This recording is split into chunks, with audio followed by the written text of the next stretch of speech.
It's not a right feeling to make. നമ്മൾ പറയില്ലേ, ഞാൻ ഒരു സാധനം, ഞാൻ ഒരു സിനിമ ഡയറക്ട് ചെയ്തു എന്ന് പറഞ്ഞാല് കമ്മിറ്റിയുടെ മീറ്റിംഗ് ഉണ്ട്. ആ ഇതിനകത്ത് എഡോക്ക് കമ്മിറ്റിയുടെ മീറ്റിംഗ് ഞാൻ ഗണേശനെ കൊണ്ടുവരുന്ന വലിയ തർക്കങ്ങൾ കഴിഞ്ഞു. ഞാൻ പറയുന്നത് നിങ്ങൾക്ക് പറയാനുള്ളത് പറയാനുള്ള അവസരം ഉണ്ടാക്കിയിരിക്കും. അത് തരും.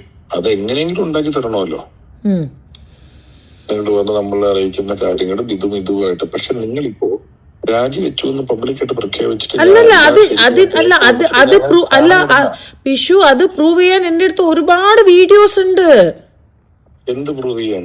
നമ്മുടെ ജനറൽ ബോഡി വീഡിയോസ്, എങ്ങനത്തെ വാക്കുകൾ പറഞ്ഞു എന്ന്. ഒരു സ്ത്രീ തനിച്ചൊരു സ്റ്റേജിൽ 6-7 മണിക്കൂർ ഈ മറ്റേ നമ്മളെ അശ്ലീല വാക്കുകൾ ബാബുരാജ്, ഇടവേള ബാബുവും സിദ്ദിഖയും മറ്റേ സുരേഷ് കൃഷ്ണയും മറ്റേ സാദിക്ക, പിന്നെ ഞാൻ പറഞ്ഞുതരാം അപ്പ ഹാജ, പിന്നെ മജീദ് ക, പിന്നെ ആരാണ് മാല പാർവതി, മായ വിശ്വനാഥ്, എല്ലാരും പറയണ കാര്യങ്ങളെല്ലാം അത്ര ക്ലിയറായ ഓഡിയോസും വീഡിയോസും ഉണ്ട് എൻ്റെ അടുത്ത്. അവർ എന്ത് പറയും അറിയാമോ? നിങ്ങൾ ആദ്യം പറയാം ഞങ്ങൾക്ക് കണക്ക് അവതരിപ്പിച്ചില്ല. ഞങ്ങൾ സ്റ്റാർട്ടിങ് അല്ലല്ല മീറ്റിംഗ് തുടങ്ങണേന് മുമ്പ് തന്നെ ബാബുരാജേട്ടൻ തുടങ്ങി. മീറ്റിംഗ് തുടങ്ങണേന് മുമ്പേ അതൊന്ന് ഞാൻ പറഞ്ഞു ഹലോ നമസ്കാരം എന്ന് പറഞ്ഞപ്പോ അതൊക്കെ ഒന്നുമില്ല, ഇത് ആവശ്യം, നമുക്ക് ഇതിനൊന്നും നമ്മള് ജനറൽ ബോഡി അംഗീകരിക്കൂല. ആദ്യം തന്നെ തുടങ്ങി. പിന്നെ ബാബുരാജേട്ടന്റെ ഓരോ വാക്കുകള്, സിദ്ദിഖാന്റെ ഓരോരോ വാക്കുകള്, പിഷു വേറെ ഏത് സ്ത്രീ ആണെങ്കിലും മനസ്സിലായോ, അത്ര നേരം നിൽക്കൂല. എനിക്ക് തൊലിക്കട്ടിയൊന്നുമില്ല. പക്ഷെ ഞാൻ എൻ്റെ കമ്മിറ്റീന് വേണ്ടിയിട്ട് അവിടെ നിന്നത് അമ്മ അസോസിയേഷൻ എന്ന് നമ്മളല്ലേ കുറച്ച് ആൾക്കാർ, ഇതൊന്നും അറിയാത്ത ആൾക്കാരാണ്. എത്ര മെമ്പേഴ്സ് എന്നെ വിളിച്ചു അറിയോ, എനിക്കൊന്നും ചെയ്യാൻ പറ്റിയില്ല ശ്വേത, സോറി എന്ന് പറഞ്ഞിട്ട് എത്ര മെമ്പേഴ്സ് വിളിച്ചു. ഞാൻ പറഞ്ഞു എനിക്ക് മനസ്സിലായി. പക്ഷെ ഞാൻ പറഞ്ഞു ഇനി ഒരു സ്ത്രീക്ക് സാധനം കിട്ടുമോ, സ്ത്രീകൾക്ക് ഒരു എന്തെങ്കിലും ഉണ്ടോ, സ്ത്രീകൾക്ക് ഒച്ച ഉണ്ടാക്കാൻ പറ്റാത്ത ഒരു സ്ഥാപനമായി മാറിയിട്ടുണ്ട്. പക്ഷെ ഞാൻ ഇത്രയും ദിവസമായിട്ട് മിണ്ടായിരിക്കുന്നത് പിഷു ഓൺലി ആൻഡ് ഓൺലി ഫോർ അമ്മ അസോസിയേഷൻ. ഈ പറയുന്ന കാര്യം ഇവര് സോഷ്യലി ഡൈവേർട്ട് ചെയ്തു എന്ന് പറഞ്ഞാൽ സ്ത്രീകൾക്ക് ഇനി മിണ്ടാൻ പറ്റുമെന്ന് ചോദിക്കുന്ന സ്ഥലത്ത് ഉണ്ടാക്കുന്നത് സ്ത്രീകളായി പോയി. നമ്മുടെ വിധി ആലോചിക്കണം. നീന കുറുപ്പ്, ലക്ഷ്മി പ്രിയ, അൻസിബ, മറ്റേ മൂക്കുട്ടിയിട്ട് പൊക്കമുള്ള പെണ്ണ്, ഇവര് തുടങ്ങി. പൊതുജനങ്ങളുടെ അഭിപ്രായം എന്താ? സ്ത്രീ വന്നപ്പോൾ എല്ലാം പോയി എന്നുള്ളതായില്ലേ? അല്ല അത് മനസ്സിലായി പിഷു. അതല്ലേ ഞാനിപ്പോ പിഷുവിനോട് എന്താ പറഞ്ഞേ, ഞാൻ കമ്മിറ്റിയിൽ തിരിച്ചു വന്നിട്ട് എനിക്ക് നിർബാധിത്വം, നിങ്ങൾ എലക്ഷൻ പ്രഖ്യാപിച്ചോളൂ, ഞാൻ തന്നെ പ്രഖ്യാപിക്കാൻ റെഡിയാ.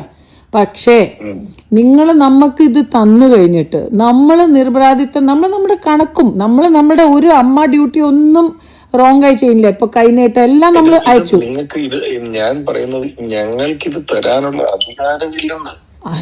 അത് ഓക്കെ ശരി. അപ്പൊ പിന്നെ എനിക്ക് അങ്ങനെ ജനറൽ ബോഡി തന്നെ തരണം. എനിക്ക് രാജിവെക്കാൻ അധികാരമുണ്ട്. എനിക്ക് എന്റെ അധികാരം കൈമാറ്റം ചെയ്യാൻ അധികാരമില്ല.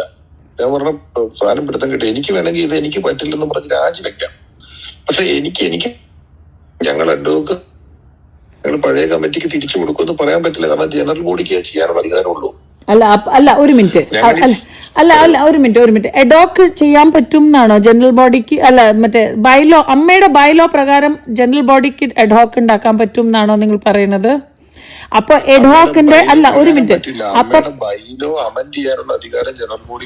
അല്ലല്ല നോട്ട് വിത്തൗട്ട് കൈയടിച്ച് പാസ്സാക്കാൻ. ഓ വേ, അങ്ങനത്തെ ഒരു ഇതിൽ പ്രീവിയസ് എഡ്ഹോക്ക് അവര് 8-10 മാസം അവര് അതേ കമ്മിറ്റിയാണ് മുന്നോട്ട് കൊണ്ടുപോയത്. മനസ്സിലായോ സാർ? ഇതിന്റെ നിങ്ങൾ വീഡിയോ പ്രൂഫ് കാണിച്ചാലും ഉണ്ടായിരുന്ന ഞങ്ങളുടെ പ്രസിഡന്റ് രാജിവെച്ച് പോയി സാഹചര്യത്തിൽ ജനറൽ ബോഡി ഒരു അഡോക്ക് കമ്മിറ്റി ഏൽപ്പിച്ചു എന്നാണ് ഇപ്പോൾ ഇതിപ്പോ വരുന്ന വ്യാഖ്യാനം. അങ്ങനെയല്ലേ വരുള്ളൂ. ഓക്കെ പിഷു, എന്താ പറയാ പിഷു, അപ്പോ ആണുങ്ങള് മറ്റേ ലാലേട്ടൻ ഉണ്ടായിരുന്ന കമ്മിറ്റി എഡ്ഹോക്ക് ആയപ്പോ റൂള് വേറെ, സ്ത്രീകൾ എഡോക്ക് ആയപ്പോ റൂള് വേറെ. അപ്പോ that means according to the convenience the ad hoc. പിന്നെ ഒരു ചെയർ ഉണ്ടാവുമ്പോ എങ്ങനെയാണ് ജഗദീഷ് ഏട്ടൻ no no no no general ബോഡിന്റെ മുമ്പ് തന്നെ അവര് എഡോക്ക് ആക്കി. ജനറൽ ബോഡി ആര്? ഈ ലാലേട്ടനും ബാബുരാജേട്ടന്റെ, ലാലേട്ടൻ അല്ല ഞാൻ പറയുന്നത്, ബാബുരാജേട്ടൻ എങ്ങനെ ആ കൺവീനിയർ ആയിട്ട് അത്ര ദിവസം വരെ നിന്നു? എങ്ങനെ ആള് എഡോക്ക് അതേ കമ്മിറ്റി ഓടിച്ചു? അതുമാത്രമല്ല, എഡോക്ക് ആൾക്കാരാണ് കുടുംബസംഗമം നടത്തിയത്, എഡോക്ക് ആൾക്കാരാണ് സഞ്ജീവനി ഇറക്കിയത്. എങ്ങനെ എഡോക്ക് ആൾക്കാർക്ക് ഇത് ചെയ്യാൻ പറ്റും? പിഷു പറയൂ. അപ്പൊ നിങ്ങൾ പറയൂ, ഒരു കമ്മിറ്റിക്ക് ഒരു റൂള്, വേറെ കമ്മിറ്റിക്ക് വേറെ റൂളാണോ? പറയൂ. കഴിഞ്ഞ അഡ്വക്കേറ്റ് എങ്ങനെ ഈ കുടുംബസംഗമം നടത്താം? പോളിസി ചേഞ്ച് ഒന്നും വരുത്താൻ പാടില്ല. പോളിസി മാറ്റേഴ്സില്ല. പിഷു നിങ്ങൾ ഏത് അഡ്വക്കേറ്റിന്റെ കൂടെ കൺസൾട്ട് ചെയ്യുന്നു? ഞാൻ നിങ്ങളുടെ അഡ്വക്കേറ്റിന്റെ കൂടെ ഇരിക്കാൻ റെഡിയാണ്. അല്ല, നമ്മൾ അഡ്വക്കേറ്റിനോട് സംസാരിച്ചിട്ട് കാര്യമില്ല, അമ്മയുടെ ഉദ്യോഗസ്ഥനോട് സംസാരിക്കണ്ടേ. ഞാൻ പറയുന്നത് സഞ്ജീവനി തുടങ്ങാനുള്ള അധികാരം അഡ്വക്കേറ്റ് കമ്മിറ്റിക്ക് ഇല്ല. തുടങ്ങിയോ നടത്താനുള്ള അധികാരമുണ്ട്. തുടങ്ങി. അപ്പൊ അത് തെറ്റാണോ? ആണ്. അപ്പോ എന്തുകൊണ്ട് അപ്പോ ഒരു കമ്മിറ്റിക്ക് വേറെ റൂള്, വേറെ കമ്മിറ്റിക്ക് വേറെ റൂള് എങ്ങനെ? പിന്നെ നമ്മളെ വിശ്വാസമില്ലായ്മ എന്ന് പറഞ്ഞ് നമ്മുടെ കമ്മിറ്റിയിൽ വിശ്വാസമില്ലായ്മ എന്ന് പറഞ്ഞിട്ടുണ്ടെങ്കിലും എങ്ങനെയാണ് നമ്മൾക്ക് അടുത്ത ഒരു മേ ബി മാക്സിമം 45 ഡേയ്സിൽ നമ്മൾ ഇത് വിളിച്ചേന്നേ, എലക്ഷൻ നമ്മൾ തന്നെ വിളിച്ചേന്നേ. എങ്ങനെയാണ് കമ്മിറ്റി മാറ്റാൻ പറ്റുന്നത്? എങ്ങനെ? നമ്മൾ ഇതാ ചോദിച്ചത്, 45 ദിവസം കൊടുക്കൂ. ലാലേട്ടനോട് പറഞ്ഞപ്പോൾ ലാലേട്ടൻ പറഞ്ഞു യെസ് ഇത് കൊടുക്കൂ എന്ന് പറഞ്ഞപ്പോൾ എന്തുകൊണ്ട് സിദ്ദിഖ ലാലേ വേണ്ട, ലാലിന്റെ തലയിൽ വരും എന്ന് പറയാനുള്ള ഒരു അധികാരം എന്തിനാണ് ഈ കുറച്ച് കുറ്റാരോപിതരായ ആൾക്കാർ മാത്രം ഒച്ചയും വിളി ഉണ്ടാക്കിയത്? പിന്നെ കൊല്ലം തുളസി അങ്കിൾ നമുക്ക് വേണ്ടി പറഞ്ഞപ്പോൾ അങ്കിളുടെ കയ്യിൽ നിന്ന് മൈക്ക് എന്തിനാണ് സിദ്ദിഖ വലിച്ചത്? അനൂപ് ചന്ദ്രൻ എന്തിനാ അടിക്കാൻ പോയത്? എന്തിനാണ് മല്ലിക സുകുമാരൻ ആന്റീന്റെ കയ്യിൽ നിന്ന് മൈക്ക് പിടിച്ചു വലിച്ചത്? മറ്റേ എത്രയോ, ഞാൻ ഇനി എത്ര കാണിക്കണം, എത്രയോ കാര്യങ്ങൾ ഞാൻ കാണിച്ചു തരാം. ഇതെന്താണെന്നറിയോ ശരി, ഇതെല്ലാം ചെയ്ത് പറയുന്ന കാര്യങ്ങളൊന്നും എനിക്ക് ഉത്തരം അറിയാവുന്നതോ പറയാവുന്നതോ അല്ല. ഞാൻ പിഷുവിനോട് ഞാൻ പറഞ്ഞു തീർന്നില്ല. ഉത്തരം പറയാറില്ല, അല്ലെങ്കിൽ അറിഞ്ഞ നടന്നത് തെറ്റാണ്. അത് നടന്നത് തെറ്റാണ്, ഞാൻ സമ്മതിച്ചു. ഇപ്പൊ നമ്മൾ എന്തുകൊണ്ട് അത് ശ്രദ്ധയ്ക്ക് മേടിച്ചു, എന്തുകൊണ്ട് ബാബുരാജ് പറഞ്ഞു, എന്തുകൊണ്ട് ഇത് ചെയ്തു എന്ന് നമ്മൾ ചോദിക്കുന്നത് പോലെ തന്നെ ഇവര് നമ്മുടെ കഴിഞ്ഞ കമ്മിറ്റിയെ പറ്റി ഇതുപോലൊരു 15 ചോദ്യങ്ങൾ ചോദിക്കുകയാണ്. നമ്മളല്ല, കമ്മിറ്റിയിൽ തന്നെ ഉണ്ടായിരുന്ന അൻസിബയും പൊതുസമൂഹത്തോട് എന്തുകൊണ്ട് അൻസിബയെ മാറ്റി, എന്തുകൊണ്ട് ടിനി ടോമിനെ സപ്പോർട്ട് ചെയ്തു? അപ്പൊ ഞാൻ പറയട്ടെ, എന്തുകൊണ്ട് അൻസിബയും മാല പാർവതി ചേച്ചീനെയും മറ്റേ ഇപ്പൊ ലക്ഷ്മിപ്രിയ എന്തായാലും അമ്മേന്ന് പുറത്തു പോയി, അവള് റെസിഗ്നേഷൻ കൊടുത്തു കഴിഞ്ഞു. അതുകൊണ്ട് വന്നു മെയിൽ കണ്ടു, നമ്മള് മെയിൽ കണ്ടു. ലക്ഷ്മിപ്രിയന്റെ ഓൾറെഡി മെയിൽ വന്നു കഴിഞ്ഞു. എനിക്ക് കുക്കു പരമേശ്വരൻ ഈനാപ്പേരക്കുറിപ്പും കൂടെ മിനിഞ്ഞാന്നിന്റെ തലേന്ന് ഓഫീസിൽ വന്ന വീഡിയോ എടുത്തോണ്ട് പോയിട്ടുണ്ടോ എനിക്ക് സംശയമുണ്ട്. ഏതിന്റെ വീഡിയോ? നമ്മുടെ ലക്ഷ്മിപ്രിയ നീനാക്കുറുപ്പിനെ കെട്ടിപ്പിടിക്കുന്ന വീഡിയോ. അത് ഇപ്പൊ ഓൺലൈനിൽ വന്നിട്ടുണ്ട്. അതന്നെ ഞാൻ പറയുന്നത്, ഇതൊക്കെയാണ് നടക്കുന്നത് പിഷു. എന്നിട്ട് എനിക്ക് ലക്ഷ്മിപ്രിയ എന്നെ വിളിച്ചിട്ട് നമ്മുടെ ഓഫീസിന്റെ വീഡിയോ എങ്ങനെ ലീക്ക് ആയെന്ന് ചോദിച്ചു. ഞാൻ പറഞ്ഞു നമുക്ക് ഇവർ ഇതുവരെ പാസ്വേഡോ താക്കോലോ ഒന്നും 11 ദിവസമായിട്ട് തന്നില്ല. ഞാൻ കുക്കുവിനെ മിനിഞ്ഞാന്ന് വിളിച്ചിട്ട് പറഞ്ഞു, ചേച്ചി സൗഹൃദമൊക്കെ ശരിയാണ്, നിങ്ങൾ നമ്മൾക്ക് ഈ സാധനങ്ങൾ തന്നില്ലെങ്കിൽ അത് ഭീകരമായ കുഴപ്പമാണ്. നിങ്ങൾ നമുക്ക് എല്ലാ സാധനങ്ങളും എന്നോട് ഷെയർ പറഞ്ഞു. ഇനി എന്തെങ്കിലും കുഴപ്പമുണ്ടെങ്കിൽ എല്ലാം കുക്കുവാണെന്ന് പറഞ്ഞു. അതുകൊണ്ട് എനിക്കിതിനും പറ്റില്ല, ഞാൻ എഴുതിയിട്ടേ തരുള്ളൂ. ഞാൻ താക്കോലും ക്യാമറയുടെ പാസ്വേഡും 2 ദിവസത്തിനകം തന്നില്ലെങ്കിൽ വേറെ വഴി നോക്കുന്നു പറഞ്ഞിട്ടാണ് നാളെ തരുമെന്ന് പറഞ്ഞേക്കുന്നത്. ഇതാണ് ഇതിന്റെ അവസ്ഥ. അപ്പോ രണ്ട് കാര്യം പറയാം. അപ്പൊ നിങ്ങൾ ഇതൊക്കെ ചെയ്തു കഴിഞ്ഞിട്ടുണ്ടെങ്കിൽ നമുക്ക് എങ്ങനെ നിരപരാധിത്വം തെളിയിക്കാൻ പറ്റും? ബിക്കോസ് നമ്മൾ പറയും നമ്മുടെ അപ്പൊ ഞാൻ എന്റെ തലയിൽ എന്തായാലും എടുക്കൂല. നിങ്ങളുടെ തലയിൽ നിങ്ങൾക്ക് കാര്യങ്ങൾ സമയത്ത് കണക്കിന് കുഴപ്പമില്ലെന്ന് പറയുന്നതാണ് നിങ്ങളുടെ നിരപരാധിത്വം. അല്ല, അതുണ്ട്. പക്ഷെ നമ്മളുടെ സമയത്തുള്ള മറ്റേ കണക്കാണല്ലോ നമ്മൾ തെളിയിക്കേണ്ടത്. നമുക്ക് നമ്മൾ അവിടെ ഇരുന്നിട്ട് നമ്മൾക്ക് April 1 തൊട്ടിട്ട് March 31 വരയ്ക്കുള്ള കണക്ക്, അല്ലാതെ നമ്മൾ ജൂൺ 20 ആ കണക്കിൽ കുഴപ്പങ്ങൾ ഇല്ലെന്നല്ലേ നിങ്ങൾ പറഞ്ഞ? കുഴപ്പങ്ങളില്ലെങ്കിൽ നിങ്ങൾ നിരപരാധിയാണല്ലോ. അല്ലല്ല, നമ്മളുടെ കണക്കിലല്ല ഞാൻ പറഞ്ഞത്. ബാബുരാജ് ഏട്ടന്റെ കണക്കിൽ ഒരുപാട് കുറ്റങ്ങളുണ്ട്. നമ്മൾ ഫോറൻസിക് ഇന്റർണൽ ഓഡിറ്റ് ചെയ്യണം. എന്തുകൊണ്ടാണ് ആരും ചെയ്യാൻ സമ്മതിക്കാത്തത്? നമ്മൾ ഇപ്പോഴും പറയാണ്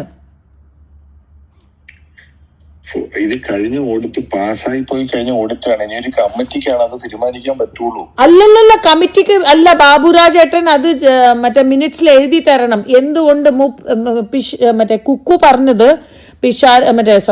ബാബുരാജ് ഏട്ടനോട് ചോദിച്ചപ്പോ ബാബുരാജ് ഏട്ടൻ പറഞ്ഞു ഞാൻ എഴുതി തരില്ല. നമ്മുടെ പ്രീവിയസ് ഈ ജൂൺ 22 2025 അല്ലേ ജനറൽ ബോഡി നടന്നത്? അത് കഴിഞ്ഞിട്ടല്ലേ August 15 ഇലക്ഷൻ ആണ് എന്ന് പറഞ്ഞിട്ട് ബാബുരാജ് ഏട്ടൻ അവിടെ ഓൾറെഡി ഒരു വർഷമായിട്ട് അവർ ഇരിക്കുന്നുണ്ടായിരുന്നത് എഡോക്കായിട്ട്. അപ്പൊ എന്തുകൊണ്ട് ആ റൂള് എന്തുകൊണ്ട് നമുക്കും അതന്നെ ഇതെല്ലാം അടുത്തത് ഇലക്ഷൻ വേണം എന്ന് പറഞ്ഞിട്ട് നമുക്ക് ഇരുത്തിയാൽ മതിയിരുന്നു. അതൊക്കെ അന്ന് കഴിഞ്ഞു പോയില്ലേ? അത് എന്തുകൊണ്ട് അങ്ങനെ ചെയ്തു എന്നോട് ചോദിച്ചാൽ ഞാൻ എന്താ പറയാ? അങ്ങനെ അന്ന് അവര് ചെയ്തു, സംഘടന ചെയ്തു. അങ്ങനെ ചെയ്യാൻ പാടില്ല. അഡോക്ക് കമ്മിറ്റി ഒരു പോളിസി ഉണ്ടാക്കാൻ. അല്ല അഡോക്ക് അല്ലല്ലോ, ഞാൻ പിഷുവിന്റെ മോഡിലല്ല പറയുന്നത്. പിഷു അല്ല, ഞാൻ പറയുക നിങ്ങൾ ചെയ്തത് ചെയ്തു എന്നുള്ളത് എനിക്കും അറിയാന്നേ. എനിക്കും അറിയാം അഡോക്ക് കമ്മിറ്റിക്ക് ഒരു പോളിസി ഉണ്ടാക്കാൻ പറ്റില്ല. ബേസിക്കലി എനിക്കും എൻ്റെ കുറച്ച് കമ്മിറ്റി മെമ്പേഴ്സ്, അങ്ങനെ തന്നെ ഞാൻ പറയുള്ളൂ, നിരപരാധിത്വം തെളിയിക്കാൻ പറ്റാത്ത ഒരു സാഹചര്യമാണ് അല്ലേ? അല്ല, നിങ്ങൾക്ക് കമ്മിറ്റിയിൽ ഇരുന്നുകൊണ്ട് നിരപരാധിത്വം തെളിയിക്കാൻ പറ്റില്ല. ഓക്കെ. അപ്പൊ പിന്നെ കഴിഞ്ഞില്ലേ? അതായത് ഇതിന്റെ സാങ്കേതികമായിട്ടുള്ള പ്രശ്നം എന്റെ അറിവിൽ ഞാൻ എഴുതിയ ഒരു പരീക്ഷ എന്താണ്? ഹലോ നിങ്ങൾക്കെതിരെ ആരോപണം കേട്ടില്ല. അതായത് ഞാനൊരു ഉദാഹരണമാണ് പറയുന്നത്. ഞാൻ എഴുതിയ ഒരു പരീക്ഷയുടെ പേപ്പർ ഞാൻ തന്നെ നോക്കാൻ പാടില്ലല്ലോ. അപ്പം നിങ്ങൾക്കെതിരെ ഒരു ആരോപണം ഉണ്ടായി കഴിയുമ്പോ അത് ഞങ്ങള് തന്നെ അന്വേഷിച്ച് തെളിയിക്കാന്ന് പറയുന്ന പോലെയാണ്. പൊതുജന അല്ലെ കമ്മിറ്റി തന്നെ എടുക്കുള്ളൂ. അതുകൊണ്ടാണ് ഇതിന്റെ ഒരു നല്ലൊരു എക്സാമ്പിൾ ഞാൻ പറഞ്ഞുതരാം. ഞാൻ എൻ്റെ 11th സ്റ്റാൻഡേർഡിന്റെ എക്സാമിൽ ഞാൻ ഇംഗ്ലീഷിൽ എനിക്ക് 23 മാർക്സാണ് കിട്ടിയത്, ഫെയിൽ. ഞാൻ സെൻട്രൽ സ്കൂൾ സ്റ്റുഡൻ്റ് ആണ്. 23 മാർക്സ്. ഓക്കെ. അപ്പോൾ എൻ്റെ അച്ഛൻ പറഞ്ഞു അത് ഒരു കാരണവശാലും ശ്വേതയ്ക്ക് 23 മാർക്സ് ഉണ്ടാവില്ല. ഓക്കെ, എന്തായാലും 35ന്റെ മുകളിലേ ഉണ്ടാവുള്ളൂ, 36 ആവും. പക്ഷെ ഒരു കാരണവശാലും ഫെയിൽ ആവില്ല. അപ്പോൾ എൻ്റെ അച്ഛൻ CBSEന് കേസ് കൊടുത്തു. ഓക്കെ, നമ്മൾ റീവാലുവേഷൻ ഇട്ടപ്പോൾ നിങ്ങൾക്ക് പണ്ടത്തെ ആൾക്കാർ 7 എങ്ങനെ എഴുതാറുണ്ടായെന്ന് അറിയില്ലേ? ഒരു 7 എഴുതാ, പിന്നെ അതിന്റെ സെന്ററിൽ ഒരു ലൈൻ ഇല്ലേ? അത് പ്രിന്റിംഗിന് വന്നപ്പോ അത് 2 ആയിട്ടാ വന്ന്. 73 ആണ് മാർക്സ്. പക്ഷെ പ്രിന്റിങ്ങിന്റെ ക്വാളിറ്റീന്റെ ഇതില് വന്നപ്പോ 2 ആയിപ്പോയി. റീവാലുവേഷൻ ചെയ്തു. അപ്പൊ ഇപ്പൊ നിങ്ങൾ പറഞ്ഞ പോലെ തന്നെ നമ്മൾക്ക് റീവാലുവേഷൻ നിങ്ങളുടെ അഡോക്ക് ആൾക്കാർ തന്നെ ഇരുന്നോട്ടെ, നമ്മളൊന്നും ചെയ്യില്ല. നിങ്ങൾ പറഞ്ഞത് ഒരു ക്ലറിക്കൽ മിസ്റ്റേക്കിന്റെ കാര്യമാണ്. അതന്നെ, ആ ക്ലറിക്കൽ മിസ്റ്റേക്ക് അല്ല. ഇപ്പൊ നമ്മളുടെ കമ്മിറ്റിയിൽ 3 കാര്യങ്ങൾ ആ ദിവസം പറയുന്ന കേൾക്കുന്നില്ല. ഒരു ശ്വേതയുടെ പേപ്പർ നോക്കിയ ടീച്ചർ ഉണ്ടല്ലോ, ഹലോ, ആ ടീച്ചർ നോക്കുന്നത് ഞാൻ പറഞ്ഞു തരട്ടെ. ആ ടീച്ചർ പേപ്പർ നോക്കിയത് ശരിയല്ല എന്ന് ശ്വേതയുടെ അച്ഛനും സ്കൂളും കൂടെ പറഞ്ഞു കഴിഞ്ഞിട്ട് രണ്ടാമത് നോക്കാൻ അതേ ടീച്ചറെ അല്ലല്ലോ ഏൽപ്പിക്കുക, അല്ലല്ല. ഒരാളെയല്ലേ ഏൽപ്പിക്കുന്നത്. അവരാണ് ഇത് കണ്ടുപിടിക്കുന്നത്. അല്ല അതാ ഞാൻ പറഞ്ഞത്. നമ്മൾ ആദ്യം സ്കൂളിലും ടീച്ചറിനോട് പറഞ്ഞപ്പോൾ അവരും പറഞ്ഞു ഒരു കാരണവശാൽ ഇങ്ങനെ ശ്വേതയ്ക്ക് കിട്ടാൻ ചാൻസ് ഇല്ല. അവരുടെ ലെറ്ററും എൻ്റെ അച്ഛൻ്റെ ലെറ്ററും എൻ്റെ പ്രിൻസിപ്പളുടെ ലെറ്ററും വെച്ചിട്ട് നമ്മൾ അത് CBSE ഡൽഹിയിലാണ്, ബിക്കോസ് അറിയാലോ. അതെ, ഞാൻ അത് തന്നെയല്ലേ പറയുന്നേ. അപ്പൊ എന്താ പ്രശ്നം, നമ്മൾ ആ പേപ്പർ നോക്കി അതേ ടീച്ചറെ കൊണ്ട് പിന്നെ നോക്കിയിരിക്കുവോ? അല്ല, നമ്മുടെ അങ്ങനെ CBSE ടീച്ചർ അല്ലല്ലോ, അതേ ടീച്ചർ തന്നെയാണ് നോക്കിയത്. ഡൽഹിയിൽ ആരാ നോക്കിയത്? അവര് നോക്കി. അതേ ടീച്ചർ തന്നെ ആയിരിക്കില്ലല്ലോ, അവര് നോക്കി എന്റെ കംപ്ലൈന്റിലാണല്ലോ ഇത് വരുന്നത്. ഇപ്പോ എനിക്കെതിരെ ഒരു കേസ് വന്നിട്ട് ഞാൻ തന്നെ ഈ കേസിനകത്ത്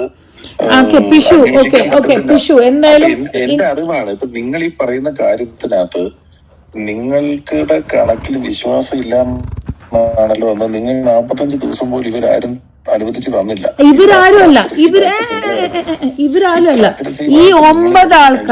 ഈ 9 ആൾക്കാർ ഗണേഷ് ഏട്ടന്റെ മുകളിൽ അറ്റാക്ക് ചെയ്യാനുള്ള സിദ്ദിഖ് അവിടെ പോയിട്ട് ഗണേഷ് ഏട്ടന്റെ കയ്യിൽ നിന്ന് മൈക്ക് പിടിച്ചു വലിച്ചു എന്നുള്ള ഒരു കമ്മിറ്റി, ഒരു മറ്റേ ഈ 9-10 ആൾക്കാരാണ് ഇതെല്ലാം നടത്തിയത്. അല്ലാതെ ബാക്കി ആരുമല്ല, ഒരാളും അല്ല. ഈ 9-10 ആൾക്കാര്. അപ്പൊ ഈ 9-10 ആൾക്കാർ ഇത് നടത്തിയപ്പോഴും അത്രയും മറ്റേ ജനം അവിടെ കണ്ടോട്ട് ഇപ്പൊ നിലവിൽ 9-10 പേരാണ് നടത്തിയെന്ന് പറഞ്ഞാലും ഈ ജനറൽ ബോഡി ചെയ്തു എന്നുള്ളതല്ലേ പബ്ലിക്കായിട്ട് വരുന്നത്. പബ്ലിക് അല്ലല്ലോ പിഷു, ഞാൻ എന്റെ മെമ്പേഴ്സിന് മുമ്പിലത്തെ കാര്യ പറയുന്നത് പിഷു. അത് പിഷു എനിക്ക് ഞാൻ പിഷുവിനോട് അല്ലല്ല അങ്ങനെ അതല്ല എനിക്ക് വേണ്ടത് പിഷു. എനിക്ക് എന്റെ മെമ്പേഴ്സിന് മുമ്പിലല്ല, ഇതെല്ലാം പബ്ലിക്ലി പറഞ്ഞ് നമ്മളുടെ കുറച്ച് മെമ്പേഴ്സ് അവരുടെ മുകളിൽ എന്ത് നിലപാട് എടുക്കുന്നു എന്നാണ് ഞാൻ ചോദിക്കുന്നത്. നമ്മളുടെ മെമ്പേഴ്സ് പബ്ലിക്ലി പോയിട്ട്. അയ്യോ, ഞാൻ അതല്ല പറയുന്നത്. നമ്മുടെ ഈ സിറ്റിക്ക് 9 പേരൂടെയാണ് നിങ്ങളെ രാജിവെപ്പിച്ചതെന്ന് പറഞ്ഞാലും ടെക്നിക്കലി അത് ജനറൽ ബോഡി ചെയ്തു എന്നല്ലേ വരുള്ളൂ. അപ്പോ ബേസിക്കലി നിരപരാധിത്വം അമ്മ അസോസിയേഷൻ ചെയ്യാൻ ഹെൽപ്പ് ചെയ്യാൻ റെഡി അല്ല. ഞാൻ പറയുന്നത് നിരപരാധിത്വം കാര്യം എന്ന് പറയുന്നത്, നിങ്ങൾ നമ്മുടെ അഡ്വക്കറ്റ് കമ്മിറ്റി ഉണ്ടല്ലോ, ഹലോ, പറയൂ. നമ്മുടെ അഡ്വക്കറ്റ് കമ്മിറ്റി ഇപ്പൊ കൂടുന്നെടുത്ത് നിങ്ങൾക്ക് ഈ ഒരു ഇത്ര മാസത്തെ കൃത്യമായ ഒരു കണക്ക് നമ്മുടെ മുന്നിട്ട് തന്നിട്ട് ഇതിനകത്ത് എന്താ കുഴപ്പമെന്ന് പറ. നമ്മൾ നോക്കുമ്പോ അതിനകത്ത് ഒരു കുഴപ്പമില്ല. ജനങ്ങളെയും നമ്മുടെ അംഗങ്ങളെയും നിങ്ങളോടും ഇതിനകത്ത് ഒരു കുഴപ്പമില്ല, ഈ പറഞ്ഞ പ്രശ്നങ്ങളിൽ കണക്കിലില്ല എന്ന് പറയേണ്ടുന്നത് നമ്മളല്ലേ. നിങ്ങളുടെ എഡോക്കിൽ ഇരിക്കുന്ന മറ്റേ സാദിഖയും സുരേഷ് കൃഷ്ണയും അന്ന് നമുക്ക് തീരെ വിശ്വാസമില്ല, ബിക്കോസ് അത് ബാബുരാജ് ഏട്ടന്റെ ആണ്. അന്ന് കള്ളു കുടിച്ചിട്ട് ആണ് ആ ദിവസം ഉണ്ടായിരുന്നത്. ഞാൻ അവിടെ ഇരിക്കുമല്ലേ, ഞാൻ അവിടെ ഇരിക്കുന്നത് ഇതിന്റെ ഒന്നും പ്രസക്തി ഇല്ലല്ലോ. ഞാൻ ഇതിനകത്ത് അപ്പൊ കണക്ക് നമ്മളോട് രഞ്ജിത്ത് പറഞ്ഞു കണക്ക് തരില്ലാന്ന്.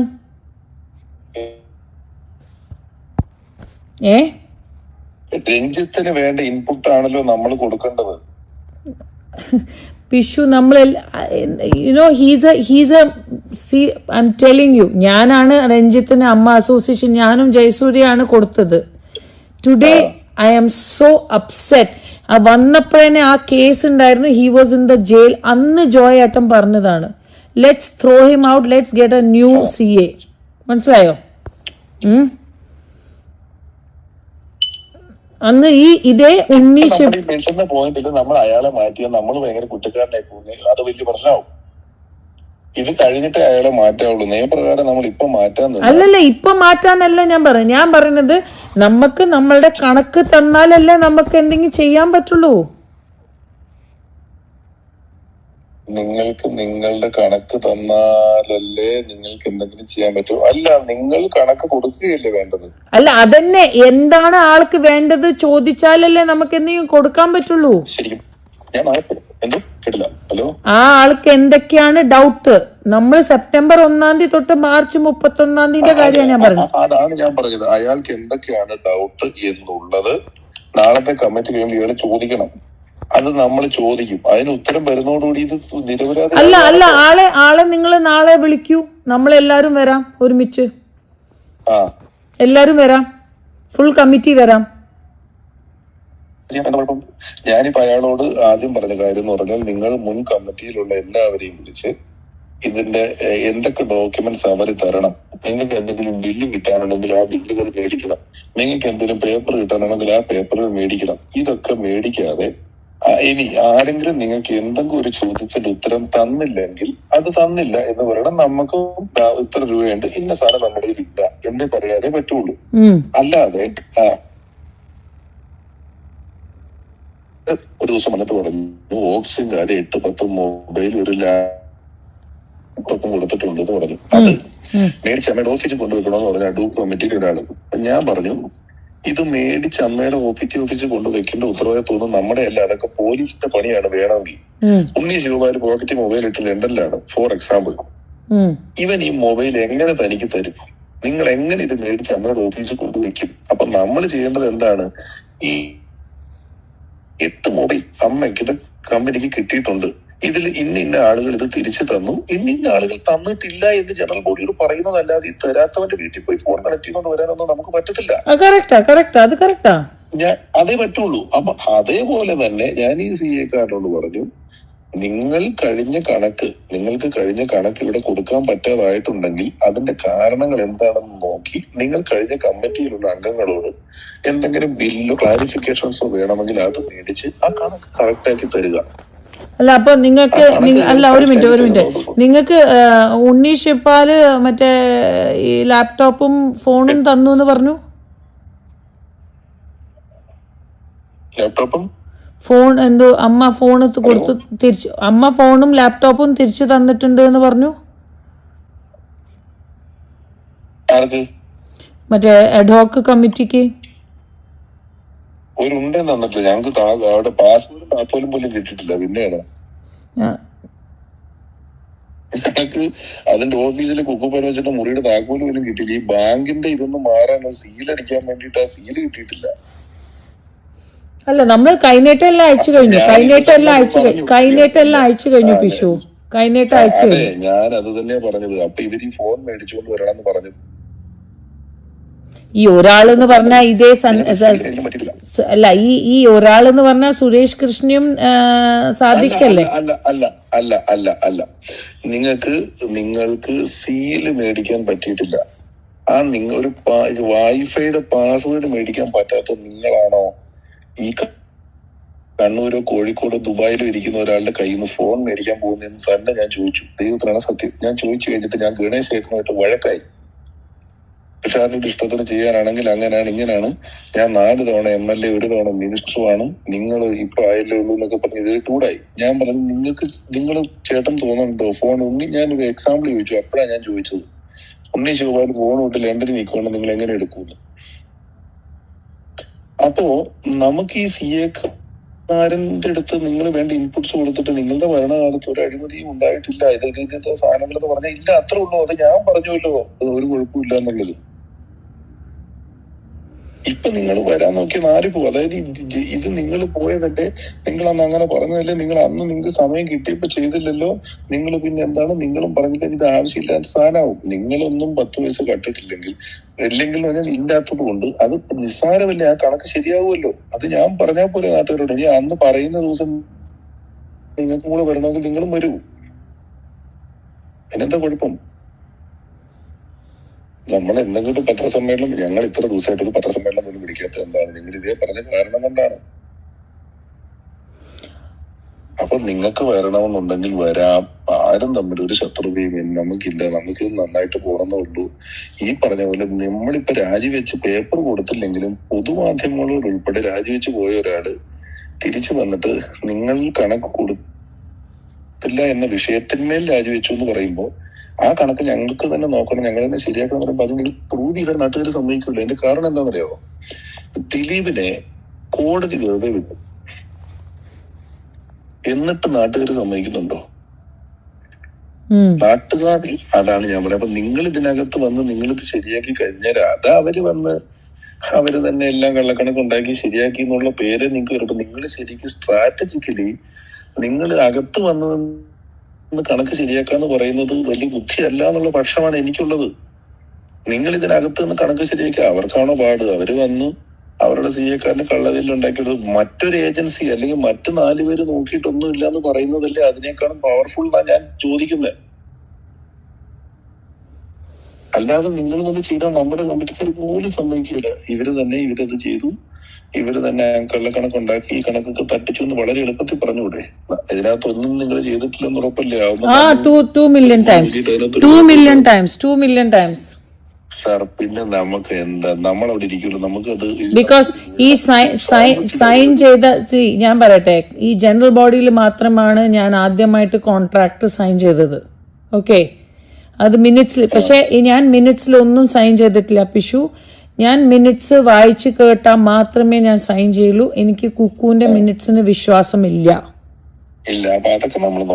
ഓക്കെ, ഞാൻ അല്ല പിഷു, ബിക്കോസ് ഞാൻ ഉന്നയിച്ച ഒരുപാട് കാര്യം ഫസ്റ്റ് മീറ്റിംഗിൽ അൻസിബ പറഞ്ഞ തൊട്ടിട്ടുള്ള എല്ലാ കാര്യങ്ങളും നമ്മളെല്ലാം കമ്മിറ്റി എല്ലാവരും വരാൻ റെഡിയാണ്.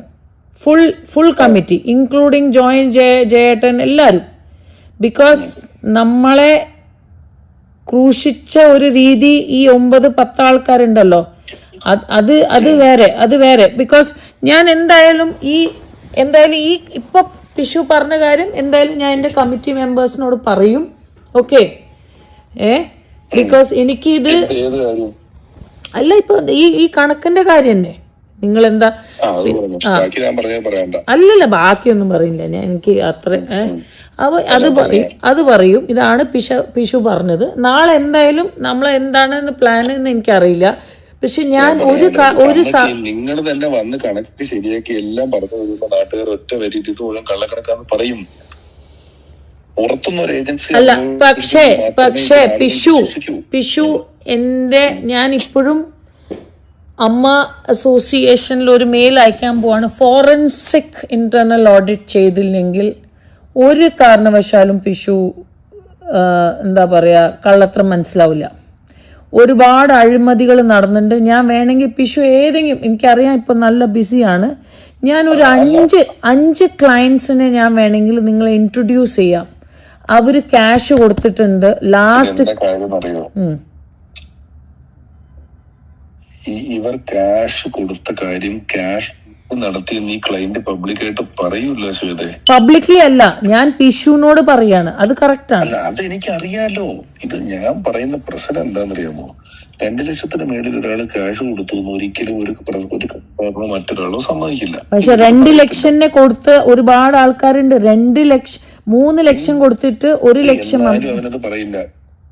അല്ല, അത് അറിയാം. അമ്മയിൽ പലതും ബാർട്ടർ സമ്പ്രദായമായിരുന്നു. നിങ്ങൾ ഒരു സൗകര്യം അമ്മയിൽ വെച്ച് ഒരെണ്ണം എന്റെ വീട്ടിൽ വെച്ചു.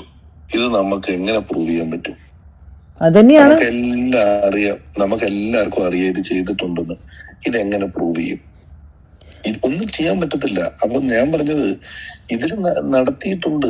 നടത്താൻ കഴിവുള്ളതും കമ്മീഷൻ മേടിച്ചിട്ടും അല്ലാതെ ഇല്ലാതെയൊക്കെ കൊണ്ടുപോയിട്ടുണ്ട്. പക്ഷെ നമ്മൾ കണക്കെടുത്ത് നോക്കിക്കഴിഞ്ഞാൽ ഇതിനകത്ത് വേറൊരു വിഷയം. നിങ്ങൾ ഈ പറയുന്ന സാധനങ്ങൾ ഒന്ന് കണക്കന്വേഷിച്ചാൽ ഇതിൽ ഒരു ചാരിറ്റബിൾ ട്രസ്റ്റിന് ചെയ്യാൻ പാടില്ലാത്ത കാര്യങ്ങൾ ഇതിനകത്ത് വരും. ഇപ്പൊ ഡോക്ടർ റോണി വിഷ്ണു ഉണ്ണികൃഷ്ണന്റെ കമ്പനി GST തന്നില്ല എന്ന് പറഞ്ഞു. പക്ഷേ എക്സ് കാറ്റഗറി എന്ന് പറയുന്ന ഒരു കാറ്റഗറിയിൽപ്പെട്ട മരുന്നുകൾക്ക് പ്രിസ്ക്രിപ്ഷനിലുള്ള ആളുടെ പേരിൽ മാത്രമേ ബില്ലടിക്കാവൂ. ഞാനൊരു കാര്യം ഞാൻ അന്വേഷിച്ചപ്പോൾ മനസ്സിലാക്കുന്ന കാര്യങ്ങളാണ് പറയുന്നത്. അപ്പം ഒരു പ്രത്യേക കാറ്റഗറിയിലുള്ള മരുന്നുകൾക്ക് ബില്ല് അമ്മയുടെ പേരിൽ അടിക്കാൻ പാടില്ല. 1. 2, ചാരിറ്റി ചെയ്തതിന് GST ക്ലെയിം ചെയ്യാൻ പാടില്ല. ഇപ്പം റോണി എന്ന് പറയുന്ന ആള് പറഞ്ഞ വാദം ഇവിടെ പ്രശ്നമാവും. ഞാനൊരു ഉദാഹരണം പറഞ്ഞതാ. വിഷ്ണുവിന്റെ കമ്പനി GST തന്നില്ലെന്ന് റോണി ഭയങ്കര സ്ട്രോങ് ആയിട്ട് ഒരു ദിവസം എന്നോടും പറഞ്ഞു. ഞാൻ ഉടനെ തന്നെ ഇതുമായി ബന്ധപ്പെട്ട് അന്വേഷിച്ചു. അവര് പറഞ്ഞു, സാർ നമ്മൾ GST കൊടുക്കുന്നുണ്ട്. ഒരു പർട്ടിക്കുലർ മരുന്നുകൾ സാധനങ്ങൾ ഇതിന് പ്രിസ്ക്രിപ്ഷൻ ഉള്ള അയാളുടെ പേരിൽ ഞങ്ങൾ ബില്ല് ജനറേറ്റ് ചെയ്താൽ മാത്രമേ ഞങ്ങൾക്ക് GST കൊടുക്കാൻ പറ്റുള്ളൂ. ചാരിറ്റബിൾ സംഘടന GST എടുക്കാൻ പാടില്ല. ഇപ്പൊ റോണി പറഞ്ഞ ഒരു സാധനം മാറിയില്ലേ? ഇങ്ങനെ ഓരോ സ്ഥലങ്ങളിൽ നമ്മളിപ്പൊ പറയുന്നത്, അതായത് ശ്വേത ഇപ്പം അല്ല, ഒരു മിനിറ്റ്. അപ്പൊ പിന്നെ എന്തുകൊണ്ടാണ് നമ്മുടെ CA പറഞ്ഞത് ഓരോ കാര്യത്തിനും നമ്മൾ GSTയും TDSും ചെയ്യണം എന്ന്? അവനും ഇത് അറിയത്തില്ലായിരിക്കും. അതാണ് അപ്പൊ നമ്മള് ഞാൻ പറയട്ടെ, നമ്മള് കേട്ടോ, ഇപ്പോ ശ്വേത ടിനി ഞാൻ ഈ ടിനിക്ക് വേണ്ടി അൻസിബയോടും ടിനിയുടെ വക്കീലിനോടും ടിനിയോടും സംസാരിച്ച സമയം ഉണ്ടായിരുന്നെങ്കിൽ എന്റെ ജീവിതം നന്നായേനെ. ഇപ്പൊ ഞാനൊരു ഉദാഹരണം പറയാം. അൻസിബയും ടിനിയും തമ്മിലുള്ള വഴക്കിൽ ബാക്കി എല്ലാ കേസും അൻസിബ ഫൈറ്റ് ഇല്ല കേസ്. എന്നിട്ട് ഈ ഒരൊറ്റ കാര്യം ഞാൻ പറഞ്ഞു എന്നൊരൊറ്റ കാര്യം കൊണ്ട് അൻസിബ ഫയൽ ചെയ്തില്ല. അവസാനം നാളെ കോടതിയിൽ ഹാജരാകണമെന്നുള്ള ദിവസമായി വക്കീല്. കേൾക്കുന്നുണ്ടോ? അങ്ങനെ വക്കീലിന്റെ ദിവസം ഞാൻ അൻസിബയുടെ വക്കീലിനെ വിളിച്ചു. പറഞ്ഞോന്നറിയില്ല. അൻസിബയുടെ വക്കീലിനെ വിളിച്ച് സംസാരിച്ചപ്പോ ഞാൻ പറഞ്ഞു, ചേട്ടാ ഇതൊരു ഓവർ ഹിയറിംഗ് കേസാണല്ലോ, നാളെ ഒരു 4 കൊല്ലം കഴിഞ്ഞിട്ട് ടിനി ടോം ഇങ്ങനെ ടിനി ടോമിനെതിരെ തെളിവില്ല എന്നും പറഞ്ഞ് ടിനി ടോമിനെ വെറുതെ വിട്ടാൽ അന്ന് ഈ അൻസിബ 4 പോലെന്ന് ചോദിച്ചു. ഇയാൾ ഒറ്റ ഷൗട്ട് ചെയ്തു, നിങ്ങൾ 4 കൊല്ലം കഴിഞ്ഞാൽ ഞാൻ ഈ കേസ് തോറ്റു പോകുമ്പോൾ നിങ്ങൾ എന്ത് ന്യായം വെച്ചാൽ ഐ ഹാവ് ദ പ്രൂഫ്, നിങ്ങൾക്ക് എന്ത് ലോ അറിയാം, അങ്ങനെ ഇങ്ങനെ കുറെ നേരം ഉണ്ടായിരുന്നിട്ട് ഞാൻ ചോദിച്ചു, ചേട്ടാ ഒരു കോർട്ടിലെ കേസ് എന്നുള്ള നിലയിൽ 1% ചാൻസ് ഉണ്ടാക്കി തരാൻ പറ്റുമല്ലേ നോക്കാൻ? അതുണ്ട്.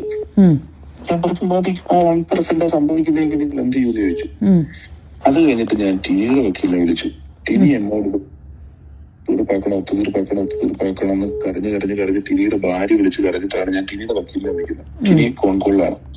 ടിനിയുടെ വക്കീലിനെ വിളിച്ചിട്ട് ഞാൻ പറഞ്ഞു, അൻസിബയുടെ വക്കീലിനോട് ഞാൻ സംസാരിച്ചു, ഇവർ ഒത്തുതീർപ്പാക്കാൻ റെഡിയാണ് പറഞ്ഞപ്പോ ടിനിയുടെ വക്കീൽ പറഞ്ഞു, അൻസിബ ഈ മേലാൽ എവിടെയും ടിനി ടോമിനെ പറ്റി ഞാൻ അനാവശ്യം പറയില്ല എന്ന് എഴുതി ഒപ്പിട്ട് കൊടുക്കണമെന്ന്. നടക്കുന്ന കാര്യമാണേ. അൻസിബ ടിനി മാപ്പ് പറയണം എന്ന് പറഞ്ഞപ്പോ ഞാൻ അൻസിബയോട് പറഞ്ഞു, ടിനി മാപ്പ് പറയില്ല, പറഞ്ഞ അവൻ ചെയ്തു എന്നായി പോകും. ഇത് അറിയാണ്ട് എനിക്ക്, കാരണം ടിനി പബ്ലിക്കായിട്ട് മാപ്പ് പറയണമെന്ന് എന്നോട് അൻസിബ പറഞ്ഞപ്പോ ഞാൻ അൻസിബയോട് പറഞ്ഞു, അൻസിബ അങ്ങനെ പറയരുത്, അങ്ങനെ പറഞ്ഞാൽ അവൻ ചെയ്തു എന്നർത്ഥം. അങ്ങനെ ചെയ്തു എന്നാണെങ്കിൽ പിന്നെ അൻസിബയ്ക്ക് കേസില്ലെങ്കിൽ പോലും ഈ സമൂഹത്തിൽ മതസ്പർദ്ധ വളർത്താൻ നോക്കിയെന്നും പറഞ്ഞ് ആർക്കും വേണേ കേസെടുക്കാൻ പറ്റും ഇതിനെതിരെ, സ്വമേധയാ കേസെടുക്കാം. അപ്പൊ അതുകൊണ്ട് അവൻ അത് പറയില്ല എന്ന് ഞാൻ പറഞ്ഞ ഈ കഥ ടിനിക്കറിയാം. ഈ കഥ അറിയാവുന്ന ടിനി ടോം ഇത്രയും ഒത്തുതീർപ്പാക്കണം പറഞ്ഞ ടിനി ടോമിന്റെ വക്കീൽ പറയാം, അൻസിബ ഒരു പേപ്പറിൽ എഴുതി കൊടുക്കണം. ഇത് ഞാൻ അൻസിബയോട് പറഞ്ഞിട്ട് പറഞ്ഞു ഇത് ചെയ്യണ്ട എന്ന് പറഞ്ഞ അൻസിബ പറഞ്ഞു, അങ്ങനെ കാര്യം ചെയ്യൂ ചേട്ടാ, മമ്മൂട്ടിയുടെയോ മോഹൻലാലിന്റെയോ അമ്മയുടെ സാന്നിധ്യത്തിൽ, അതുപോലെ എനിക്ക് വിശ്വാസമുള്ള ഒരാളുടെ സാന്നിധ്യത്തിൽ അമ്മയുടെ ഓഫീസിൽ വെച്ച് നമുക്ക് ഇത് ചെയ്തു തീർക്കാം, ഒത്തുതീർപ്പാക്കാന്ന് പറഞ്ഞു. അൻസിബ പറഞ്ഞു ഒത്തുതീർപ്പാക്കാം. ഞാൻ നോക്കുമ്പോ മോഹൻലാൽ ജർമ്മനിയിൽ ചെന്നൈയിലുമാണ്. 2 ദിവസം ആകാന്നൊക്കെ പറഞ്ഞു കഴിയുമ്പോഴത്തേക്ക് മിനിഞ്ഞാന്ന് വീണ്ടും ടൈമായി. കോടതി വിളിക്കുമല്ലോ ദിവസങ്ങളിൽ, ഫയൽ ചെയ്തിട്ടേക്കുമല്ലേ. അൻസിബ ഇന്നലെ കൊണ്ടുപോയി അതും കൂടെ കേസാക്കി. ടിനി എന്നെ വിളിച്ചിട്ട് പറഞ്ഞു, അതെന്താ നിങ്ങൾ അന്ന് പറഞ്ഞിട്ട് കൊണ്ടുപോയി? ഞാൻ പറഞ്ഞു, പിരിച്ചേട്ടാ അന്ന് ഞാനത് എങ്ങനെയെങ്കിലും തീർക്കാൻ പോകുമ്പോ നിങ്ങളുടെ വക്കീലാണോ പറഞ്ഞ അൻസിബ എഴുതി ഒപ്പിട്ട് തന്നോന്ന്? എവിടെയെങ്കിലും കൊണ്ടൊരു പേപ്പറിൽ ഞങ്ങൾക്ക് രണ്ടിനും അങ്ങോട്ടും ഇങ്ങോട്ടും പരാതിയില്ല എന്ന് ഒപ്പിടുന്നതിന് പകരം ഈ വക്കീലന്മാർക്ക് സെലിബ്രിറ്റി കേസ് കിട്ടിയത് അവര് വിടില്ല, ആഘോഷിക്കും. ഇത് പറഞ്ഞു. ഞാൻ ചോദിക്കട്ടെ, നിങ്ങളൊരു മാന്യത കൊണ്ടും സന്തോഷം കൊണ്ടും നിങ്ങൾ ടിനിയെ പബ്ലിക്കായിട്ട് സപ്പോർട്ട് ചെയ്ത ആളാണ്. നിങ്ങള് ഏതോ പറഞ്ഞിട്ടില്ലേ? ഇല്ല. അപ്പൊ ഇത് നീന കുറുപ്പ് ഇറക്കിയ നീന കുറുപ്പ് ഇറക്കിയതാ. ഒരു കാരണവശാലും ഞാൻ ടിനി ടോമിനെ എതിരായിട്ടോ സപ്പോർട്ട് ചെയ്തിട്ടോ ഒന്നും പറഞ്ഞിട്ടില്ല. ടിനി ടോം എന്റെ വിഷയമേ അല്ല. അപ്പൊ എനിക്ക് അല്ല. അപ്പോ ഞാൻ പറയാം, ഞാനിത് ഒരു വശത്താണ് തീർത്തത്. ഞാനൊരു വശത്തുനിന്ന് ഷമീഖിനെ വിളിച്ചു. ലക്ഷ്മി പ്രിയ ഇന്നലെ എന്നെ വിളിച്ചിട്ട് എന്ന് പറഞ്ഞ പെണ്ണിന്റെ കൂട്ടത്തിൽ ദുബായി പോയ കഥയും മറ്റേതും മറച്ചു കേട്ട് ഞാൻ ആത്മഹത്യക്ക് ശ്രമിക്കാൻ പോയെന്നും പറഞ്ഞ് ലക്ഷ്മി പ്രിയ നിൽക്കുന്നു. അൻസിബ സംസാരിക്കുന്നു. ഞാൻ ഇതെല്ലാം ഒരു സൈഡിൽ കൂടെ നീക്കി പിടിക്കുന്നുണ്ട്. ഇതിന്റെ എല്ലാം വെച്ച് എന്റെ ഒരു അനുഭവം വെച്ചിട്ട് നിങ്ങളുടെ നിരപരാധിത്വം എന്ന് പറയുന്നത് നമ്മുടെ കമ്മിറ്റിയിലിരുന്ന് ഞങ്ങൾക്കൊരു കണക്കിലൊരു തെറ്റും കിട്ടാതിരുന്നിട്ട് അതിലൊരു തെറ്റുമില്ല എന്ന് ഞങ്ങൾ പറയുന്നിടത്താണ് നിങ്ങൾ പൂർണ്ണമായും നിരപരാധികളാവുന്നത്. നിങ്ങൾ തിരിച്ചു കയറി അന്വേഷിക്കാന്ന് പറഞ്ഞാൽ സമ്മതിക്കില്ല ഇവിടുത്തെ ആളുകൾ. ഇനി നിങ്ങൾ പറഞ്ഞ അഡ്വോക്ക് കമ്മിറ്റിക്ക് ഈ പറഞ്ഞ കഴിഞ്ഞ കമ്മിറ്റി ഈ കമ്മിറ്റിക്ക് എന്താ രണ്ട് നിയമം എന്നുള്ള ചോദ്യം വാലിഡാണ്. നിങ്ങളൊരു കോർട്ട് വഴി പോയാൽ അത് വാലിഡാണ്, കേൾക്കുന്നുണ്ട് 100% വാലിഡാണ്. എനിക്ക് ഒരു സംശയമില്ല. പക്ഷെ നിങ്ങൾ കോർട്ട് വഴി പോയില്ലോ എന്നൊന്നും എനിക്കറിയത്തില്ല. പിഷു എൻ്റെ ഇതെന്താ അറിയോ, ഈ ഞാനൊരു കാര്യം പറയട്ടെ പിഷു, ഈ നമ്മൾ ഈ എനിക്ക് ഞാനിപ്പോ റോണിയുടെ കാര്യം പറഞ്ഞു. അല്ല, ഞാൻ ഒരു കാര്യം പറയാം. ഈ അമ്മ അസോസിയേഷൻ എന്ന് പറഞ്ഞാൽ കുറച്ച് ആൾക്കാർക്കേ ഉള്ളൂ വികാരം, മനസ്സിലായോ? എനിക്കിതൊരു വികാരമാണ്. I am very proud because CINTAA പോലെ ഒരു അസോസിയേഷൻ്റെ ഭാഗമാണ് ഞാൻ. എനിക്കറിയാം അവർ ഒരു കുന്തും ചെയ്യാറില്ല. അതുകൊണ്ടാണ് ഞാൻ ഇത്രയും ദിവസമായിട്ട് ഇത്. പക്ഷെ ഓരോ ദിവസം ഈ പെൺകുട്ടി അമ്മ അസോസിയേഷൻ്റെ ഒരു മെമ്പറായ എന്നെ, ഓക്കെ, അപ്പോൾ ഞാൻ അമ്മ എന്നും പുറത്തായി എന്ന് നിങ്ങൾ വിചാരിക്കുന്നുണ്ടെങ്കിൽ എന്ത് വേണമെങ്കിൽ ചെയ്യാം, അപ്പോൾ ശ്വേതയ്ക്ക് എന്ത് വേണമെങ്കിൽ ചെയ്യാം എന്നുള്ള ഒരു ഫ്രീഡം തന്നാൽ ഞാൻ ഇപ്പോൾ ഇറങ്ങാം ഒരു രംഗത്ത്. പക്ഷെ ഞാൻ എന്തുകൊണ്ടാണ് മിണ്ടായിരിക്കുന്നത്? ഈ എല്ലാ ദിവസം ഇന്നെ ഇതേ അല്ല, അത് പിഷു ഞാൻ ഇപ്പോഴും പറഞ്ഞത്, ഞാൻ ഇപ്പം ലാലേട്ടൻ റിസൈൻ ചെയ്തു എന്ന് എഴുതി തന്നിട്ടുണ്ട്, മനസ്സിലായോ? When he left as a from presidentship എന്ന്. അപ്പൊ ഞാൻ ഇതുവരെയ്ക്കും തന്നിട്ടില്ല. എവിടെ തന്നു? ആർക്ക് കൊടുത്തു? ഞാൻ ഇതുവരെയ്ക്കും അല്ലാതെ എൻ്റെ കമ്മിറ്റീൻ്റെ ഒരു മെമ്പറും, എൻ്റെ കമ്മിറ്റി മെമ്പർ ആണെങ്കിലും ആരാണെങ്കിലും, ഓക്കെ, അപ്പോൾ ആരും സൈൻ ചെയ്തിട്ടില്ല, ഒരാളും സൈൻ ചെയ്തിട്ടില്ല. ഈ സൈൻ ചെയ്യുന്ന ആൾക്ക് ഞാൻ ഇപ്പോഴും പറയുന്നത്, അതുകൊണ്ടാണ് ഞാൻ ഒരു കാരണവശാലും എനിക്ക് വിശ്വാസമില്ലാത്തതിൻ്റെ ഒരു ഇത് ദാറ്റ് ഇത് നമ്മൾ സൈൻ ചെയ്ത് എല്ലാം തന്നു കഴിഞ്ഞാൽ നാളെ നിങ്ങൾ പറയും നിങ്ങളല്ലേ തെറ്റ് ചെയ്തത് എന്ന് പറഞ്ഞാൽ, നിങ്ങളുടെ കമ്മിറ്റി അല്ലേ തെറ്റ് ചെയ്ത്. അതിന് ഞാൻ ഒരു കാരണവശാലും I will not take that risk. അത് എൻ്റെ ജീവിതത്തിൽ എൻ്റെ പേഴ്സണാലിറ്റി. ഞാൻ ഇതിനകത്ത് വിഷയം എന്താന്ന് വെച്ച് കഴിഞ്ഞാൽ, പിന്നെ എവിടുന്നാണ് ഈ BJPന്റെ ഒരു ഇത്? സത്യം പറഞ്ഞാൽ ആദ്യമായിട്ട് നിങ്ങൾ എന്നോട് ആ ദിവസം നമ്മളുടെ തിരുവല്ല പ്രോഗ്രാമിൽ പറഞ്ഞപ്പോൾ ഞാൻ ഓർമ്മയില്ലേ നിങ്ങൾ പറഞ്ഞത്? അന്ന് ഞാൻ പറഞ്ഞതാണ് പിഷു, ഞാൻ BJP ഒന്നും അല്ല. ഇത് എവിടുന്നാണ് ഈ BJP വന്ന്? ഇപ്പൊ ഞാൻ പറയാ കോൺഗ്രസിലെങ്കിലും എന്നെ മിനിസ്റ്റർ ബാബുരാജിനോട് ഞാൻ ചോദിച്ചു, ഞാൻ ബാബുരാജിനോട് ചോദിച്ചു, നിങ്ങൾ എന്തിനാണ് അവര് BJPക്ക് ആളെ കൊടുക്കുന്നു എന്ന് പറഞ്ഞത്? ഇപ്പൊ ബാബുരാജ് എന്നോട് പറഞ്ഞു ഞാൻ അങ്ങനെ പറഞ്ഞിട്ടില്ല. ഞാൻ ചോദിച്ചു എന്റെ വീഡിയോ അയച്ചുതരാം. അങ്ങനെ ആരോപണമുണ്ടല്ലോ ആണ് ഞാൻ പറഞ്ഞത്. ഞാൻ 1 കോടി എടുത്തിട്ടുണ്ട് കാൻഡിഡേറ്റ്സ് കൊടുക്കാൻ വേണ്ടി എന്ന് നിങ്ങൾക്കെതിരെ ആരോപണം ഉണ്ടെന്ന് പുള്ളി പറയുന്നത്. ആരോപണം പറഞ്ഞാൽ എന്ത് പറഞ്ഞാൽ അങ്ങനത്തെ ഒരു കാര്യം പറയണമെങ്കിൽ പൊതുവേദിയിൽ അങ്ങനെ പറയണമെങ്കിൽ അത് പ്രൂഫ് ഇല്ലാതെ, ഞാൻ അതാ പറഞ്ഞ I will see you in the court. ഞാൻ പറഞ്ഞ അന്ന് ഞാൻ ജനറൽ ബോഡി ആരോപണം പറയാൻ പ്രൂഫ് വേണ്ട. നമ്മുടെ ലോയിൽ ആരോപണം പറയാൻ പ്രൂഫ് വേണ്ട. നോ. പക്ഷെ ആള് എന്നെ പേഴ്സണലി പറയണതും പൊതുവേദിയിലും പറയണതും, പൊതുവേദിയിൽ പറയാനും പ്രൂഫ് വേണ്ട. അതെ okay fine.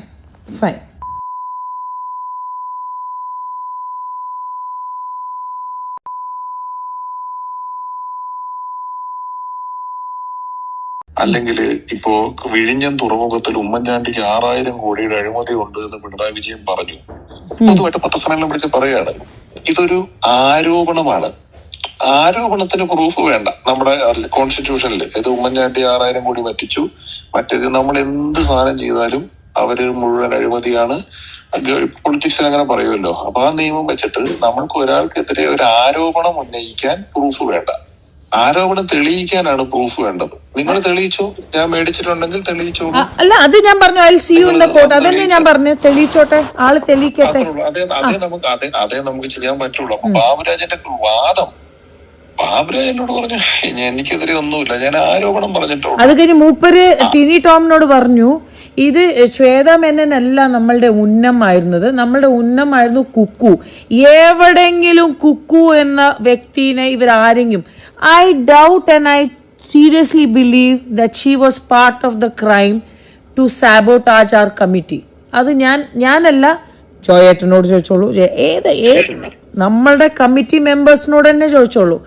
Today I am telling, ഞാൻ വിചാരിച്ച പോലെ ഒന്നും പെർഫോം ചെയ്യാത്ത ഒരാളാണ്. അല്ല, അത് പെർഫോമൻസ് അല്ല ഞാൻ പറഞ്ഞു. ഒരു കാര്യത്തിലും പുള്ളി ഇടപെട്ടില്ല സാർ. അയാൾ എല്ലാ കാര്യത്തിലും അഭിപ്രായം പറയുന്ന ധീരനായ ഒരാളാണെന്ന് ഞാൻ വിചാരിച്ചു. അല്ല, ആ ദിവസം സ്റ്റേജിൽ പറഞ്ഞല്ലോ ദാറ്റ് നമ്മുടെ ട്രഷറർ അബ്സ്കോണ്ടർ ആണെന്ന്. അതൊരു സത്യമില്ല, അത് പറയാൻ ഇത്ര ധൈര്യം വേണം. അല്ല പുള്ളി പൊതുവെ ചെയ്യുന്ന ശക്തിയിൽ നിങ്ങൾക്കൊരു പിന്തുണ ആയില്ല, പൊതുവെ ഒന്ന് സൂക്ഷിച്ചു. അല്ല, അത് കറക്റ്റ് ആണ്. സി അതൊക്കെ പിഷു, ഞാൻ പറഞ്ഞില്ലേ, ഞാൻ ഒരു കമ്മിറ്റീന്റെ പ്രസിഡന്റ് ആയിരുന്നു. The committee which was having no ഐക്യം. ഓക്കെ, ആയിക്കോട്ടെ. അത് എന്തായാലും ഒരു കാര്യം ചെയ്യാം, ഞാനിപ്പോ നാളത്തെ മീറ്റിംഗ് കഴിഞ്ഞ കാര്യങ്ങൾ പറയാം. എത്ര മണിക്കാണ് മീറ്റിംഗ്? 11 മണി. 11 മണിക്ക് അമ്മ ഓഫീസിലോ? ഞാനൊന്നും ഇന്ന് വരെ മീഡിയസിനോടൊന്നും പറഞ്ഞിട്ടില്ല. 11 o'clock. എനിക്ക് മീഡിയസ് നല്ല, ഈ ലോകത്താരെയും വിശ്വാസം ഇല്ലാതായോ? അല്ലല്ല, അത് പിഷു. അപ്പൊ പിന്നെ പിഷു ലൈക്ക് യുനോ, ഞാൻ അന്നും പറഞ്ഞ പോലെ എനിക്ക് ഒരു അപ്പനേ ഉള്ളൂ, അന്നും എന്നും. അതല്ല ഞാൻ പറയുന്നത്, തനിക്ക് മനസ്സിലാവുന്നില്ല. ഞാൻ പറഞ്ഞത് ഇപ്പൊ നമ്മള് നാളെ, നിങ്ങളിപ്പോ നിങ്ങളുടെ ഗ്രൂപ്പില് നാളെ മീറ്റിംഗ് കഴിഞ്ഞ് കാര്യം പറയാന്ന് പറഞ്ഞു. അത് എന്തുകൊണ്ടാണ് കുക്കു നമ്മളുടെ ഗ്രൂപ്പിൽ ഇട്ടിട്ടുണ്ട് ദാറ്റ് നമുക്ക് നാളെ ഇവരെ കാണാൻ പോകുന്നുണ്ട് എന്ന്. അപ്പൊ പിഷു സാധനങ്ങൾ തരാൻ വേണ്ടി കുക്കു എപ്പ വരാൻ പറ്റുന്ന ചോദിച്ചു. അപ്പൊ കുക്കുവിനോട് പറഞ്ഞു 9 മണിക്ക് കൊണ്ട് തന്നോളാൻ പറഞ്ഞു. അപ്പൊ മീറ്റിംഗ് ഉണ്ടാവില്ല, ഞാനും ഗണേശേട്ടനും മാത്രമേ കുക്കുവിനെ കാണുള്ളൂ. മീറ്റിംഗിനിടെ കുക്കു വരാൻ പാടില്ല. അവിടെ മീറ്റിംഗ് തുടങ്ങുന്നതിന് മുമ്പ് അമ്മയുടെ നിങ്ങൾ അവിടെ കൊണ്ട് താന്ന കുക്കുവിനോട് പറഞ്ഞേക്കുന്നേ. പിടുത്തം കിട്ടിയോ? അപ്പൊ നമ്മള് ആ 9 മണിക്ക് നമ്മക്കും വരണെങ്കിലോ? നമ്മക്കും വരണെങ്കിലോ?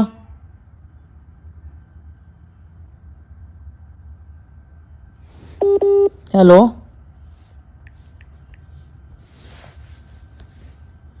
Hello hello hello hello hello ഇതിപ്പോ സാധനങ്ങൾ കൈമാറാൻ വേണ്ടിട്ടില്ല, നാളത്തെ മീറ്റിംഗ് കഴിയട്ടെ എന്നിട്ട് ഓപ്പറേറ്റ് ചെയ്യണ്ടെന്നുള്ളത്. ഓക്കെ, അപ്പൊ ഈ എലക്ഷൻ എപ്പോഴാ ചെയ്യണത് നിങ്ങള്? അതൊക്കെ നാളത്തെ മീറ്റിംഗ് കഴിഞ്ഞേ തീരുമാനിക്കുള്ളൂ. ശരി, ഓക്കെ. ഞാൻ 4 മാസത്തിനകം ചെയ്യാന്ന് പറഞ്ഞപ്പോ ഇവര് പറഞ്ഞത് കഴിഞ്ഞ അഡ്വോ കമ്മിറ്റി 1.5 കൊല്ലം ഇരുന്നു, അടുത്ത ജനറൽ ബോഡി എന്നൊക്കെ പറയാൻ പറ്റൂല, എനിക്ക് അത്ര ഇരിക്കാൻ പറ്റൂല എന്ന് പറഞ്ഞ ഏകദേശം 4 മാസത്തിനകം നടത്തണമെന്ന് പറഞ്ഞു.